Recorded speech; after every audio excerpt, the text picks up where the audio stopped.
What's up YouTube? Dale here from Zephyr, and today I'm able to bring you a full-on pure profile for Invoked. That's right, Invoked got loads of new support from Chaos Origin, and this is the build that utilizes all of them. There's a couple of different variants. Probably the best variant running around is Draco Tau with an Invoked engine. Another very cool creative option is Cashtiras, because what Invoked now do is, in the past it used to rely on like light and fire attributes. Now the new cards actually let them lean a little bit more towards earth and wind, which can be insanely powerful, especially if you want to try and rip your opponent's extra deck apart. Now this deck is just designed to be the baseline of what a pure Invoked build will look like. This is the hand interaction version, so this is where you'll be playing Ash Blossoms, Ghost Spells, Effect Veilers. There is a breaker version, because the idea with Invoked is you can rely on your opponent's graveyard as well, but I like everything to be as much in my control as possible, which is why I decided to go for this build first. So with all of that out of the way, please smash that like button, hit that notification bell, and subscribe so you don't miss out on any more upcoming content. Diving head first into the profile, starting off with free Alistar the Invoker. Still going to be playing the classic normal summon Alistar Guru Brr. That's right, Alistar was always incredibly powerful. The one thing that this deck now kind of, this deck, technically you can still play Invoked Shaddolls, you just don't get to use the new Shaddoll cards as much. Then, backing up in Alistar the Invoker, we have the retrain in the form of Alistar the Remnants. So, if this card is in the hand, you get to target a spellcaster monster or a fusion monster on the field. Special summon this card, and if you do that, target monster gains 1000 attack until the end of the turn. If this card is normal summoned, or flip face up, or special summoned, you get to banish an invoked monster from your extra deck to add an invocation or a spell that mentions it from the deck to the hand. Now, in an ideal scenario, you want to special summon it. There will be times where you might have to normal summon this card, which is absolutely fine because it still does pretty much the exact same thing that a normal Alistar would do anyway. Then, to back up the Remnants and the original Invoker, we are playing free Awais, the Divine Spirit of Law. This card was like the hardest card to get for this deck. That's just how crazy it was. Even though it was a super rare. From so many boxes, I only got to see 2. Anyway. You banish this card from the hand or field to add an Alistar monster from the deck to the hand. So it just increases your consistency to get you access to Alistar. Then if this effect was activated on the field, immediately after the effect resolves, you get to normal summon a spellcaster monster.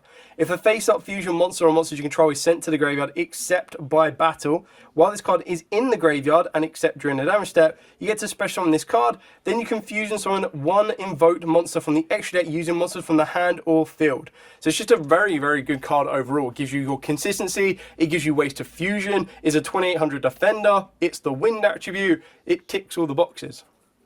Then the other card being the Vikram, the Divine Spirit of Artiface. You only really need to be playing one of this because it's so easily searchable. But the idea is that if you have Alistar in your field or graveyard, you get to special summon this card from the hand. If this card is special summoned, you get to set an invocation or a spell that mentions it from the deck. When your opponent activates a card or effect in response to your fusion monster's effect, quick effect, you can banish this card you control, and if you do, negate that opponent's effect, and if you do that, banish it. I would have loved this to be banished from the graveyard, but then that probably would be a little bit too broken.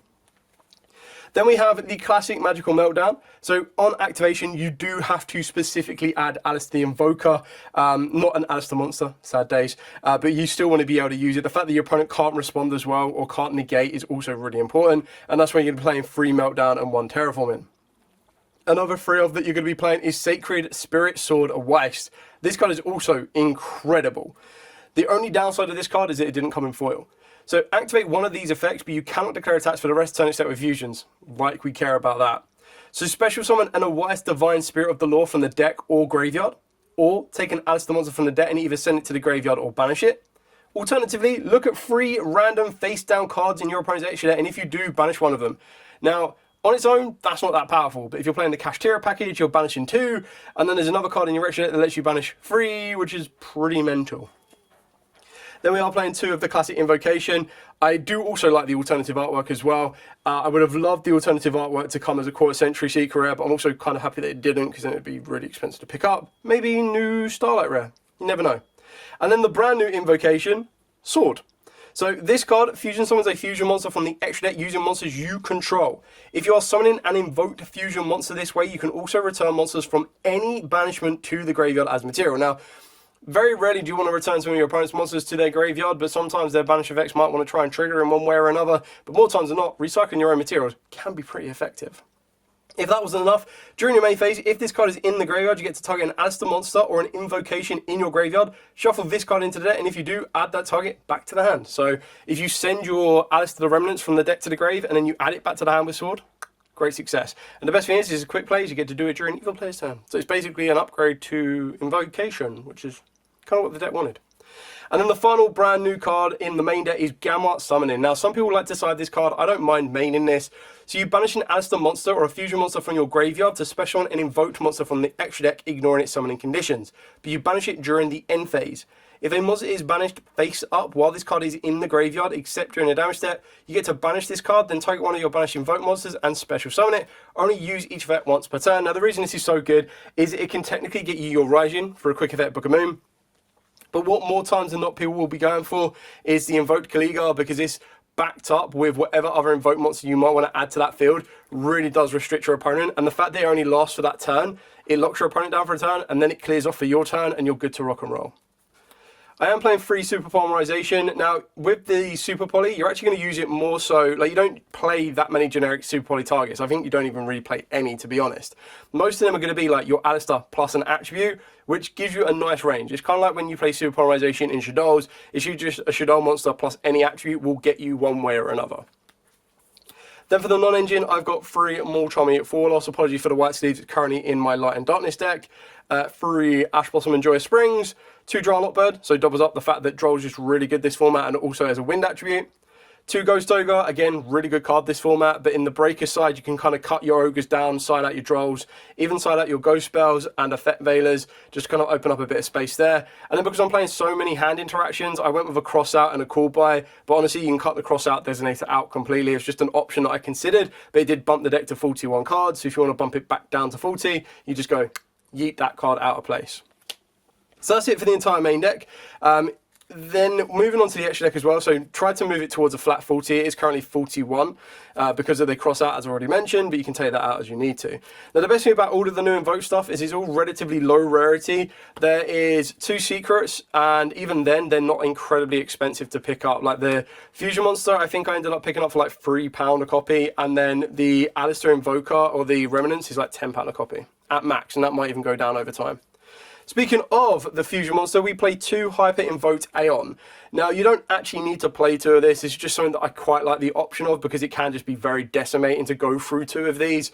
But this one requires 2 Fusion Monsters with different attributes. And if it is Fusion Summoned, you get to banish this card from the field. Banish cards from the field and or graveyards up to the number of monsters used as material. Then if you use 3 or more materials, you get to look at your opponent's extra deck and banish up to 3 cards from it. Quick effect, you get to declare an attribute. All other monsters in the field become that attribute until the end of the turn. You can only use 1 effect per turn. So you kind of want to use the other effect during your opponent's turn, and then you basically get to turn them into an attribute you want and super poly away, or even Invocation Sword sometimes. But that's really going to be down to your field more than anything. Then we're also cracking out the good old-fashioned Invoked Elysium, because it requires an Invoked monster and then a monster special from the extra deck, which is just incredibly easy to do. And then, while this monster is face up on the field, it is also treated as a Dark, Earth, Water, Fire, and Wind, including its own original Light attribute. And then once per turn during either player's turn, you get to target 1 Invoked monster you control, or in your graveyard. Banish it, and all monsters your opponent controls with the same attribute. So basically, you can banish your own Elysium, and you banish all of your opponent's monsters, which is, again, very devastating. The Aggressor in the Yogedes, Macabre, alternative artwork. I actually quite like this. I think it fits the way that the rest of the Fusion monsters go, a little bit different to the other artwork, but I have no issues with the other artwork itself.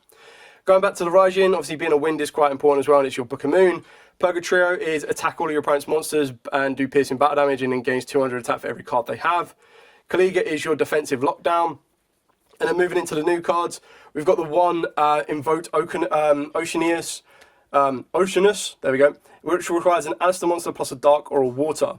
While this card is in the main monster zone, your opponent's monsters cannot be targeting monsters for attacks, except this one, and it's a 3k, 3k. While this card is in the extra monster zone, any monster sent to your opponent's graveyard is banished instead. You can banish this card from the graveyard to target a fusion monster you control, and it can attack directly this turn. So just imagine Purgatrio just with all of that attack stat buff first, just jumping over everything and attacking directly. But then we've got the Invoked Sarath. So Alistair plus a Fire or Wind. During the main phase, quick effect, target a level 6 or lower monster in either graveyard and special summon it to your field in defense position, but negate its effects. If this card is in the graveyard, you get to fusion summon an invoked fusion monster from the extra deck by banishing this card from the graveyard and monsters from the field or grave as material. So it's just basically a double fusion summon. Then the penultimate new monster is Invoked Bay Baron. Requires Alistar and then a light or earth. If it is special summoned, you get to add a Varkrem, the Divine Spirit, or a Gamma Summon from the deck to the hand. So that's basically the new monster or the new trap card. So just to give you visualization on what they look like, it's Gamma Summon or your Varkarma. I don't know why I keep getting mixed up, so apologies. Anyway, so you get to add one of them from the deck to the deck to the hand, and then you get to banish your monster from either graveyard. You can banish this card from the graveyard to then target a fusion you control. Monsters your opponent controls lose attack equal to that target monster's attack until the end of the turn. So just a nice switcheroo. And then the final new card we're playing is the brand new Confounder. So this is just a semi-generic super polymerization target, but again, just a little bit more generic for your field. It requires a spellcaster and then one or more non-spellcaster. Specifically one non-spellcaster. Target face-on monster on the field and declare an attribute. It becomes that attribute. And then during your opponent's main phase, quick event, you get to fusion summon a fusion monster from the extra deck by banishing this card you control and monsters from your field or graveyard as material. If this card is in the graveyard, you get to declare an attribute. This card in the graveyard becomes an attribute until the end of the turn. You can only use each effect once per turn, but again, it's just a way to fuse during your opponent's turn. So maybe you're under filler, maybe you want to slow down a little bit, or even use Super Poly into this during your opponent's turn, then use this to get into one of your Invoke monsters, because you can actually use the graveyard as well. The final 3 cards are Almirage, just pretty standard Alistar into Almirage. That's the fire monster you need to get you into, mainly Purgatrio, but it can also get you into, I believe it is, the Seraph as well. Then we've got Proxy F.